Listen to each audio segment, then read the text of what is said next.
Hello বন্ধুরা, welcome to my channel SR cooking world. কেমন আছো তোমরা সবাই? আশা করি ভালো আছো।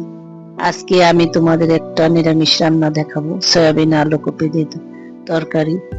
চলো রেসিপিটি শুরু করি। সয়াবিন আলু তরকারি রান্না করার জন্য এখানে আমি মেজারমেন্ট কাপের 1 কাপ সয়াবিন ধুয়ে রেখেছি, আলু আর কপি কেটে রেখেছি। এখন আমি সয়াবিনটাকে বয়েল করে নেব। 1 চিমটি লবণ দিয়েছি। সয়াবিন সিদ্ধ হয়ে গেছে, আমি একটু জল দিয়ে ধুয়ে রেখেছি। এখন একটি কড়াইয়ে পর্যাপ্ত পরিমাণ তেল দিয়ে আলু কপি আর সয়াবিন গুলো ভেজে নেব।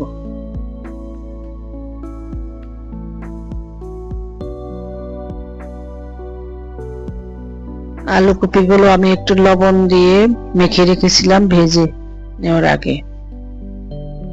এখন সয়াবিন গুলো ভেজে নেব। সয়াবিন গুলো ভাজার সময় আমি একটু হলুদ আর লবণ দিয়েছি, একটু হালকা ভেজে নেব।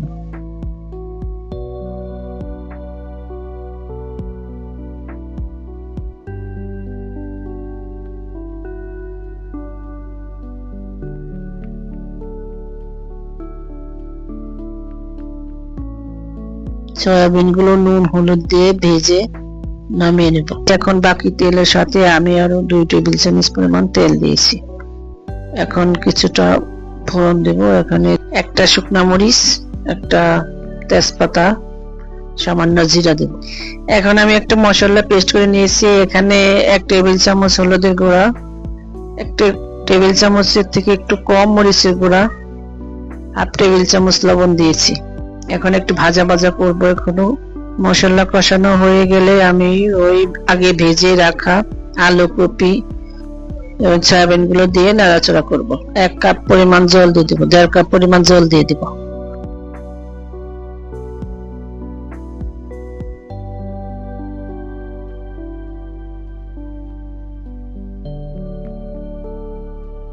এখানে আমি 1 টেবিল চামচ পরিমাণ জিরার গুঁড়া দিয়েছি। জিরার গুঁড়া দিয়ে নাড়াচাড়া করার পর আমি কিছু মটরশুঁটি অ্যাড করেছি। তারপরে 2-3টা লঙ্কা দিয়েছি।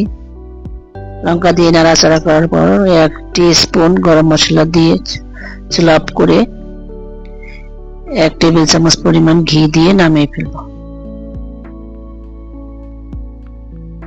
গরম গরম ভাতের সাথে এই রেসিপিটা একবার খেয়ে দেখুন, বেশ ভালো লাগবে। আপনারা একবার বাসায় ট্রাই করবেন। ধন্যবাদ সবাইকে।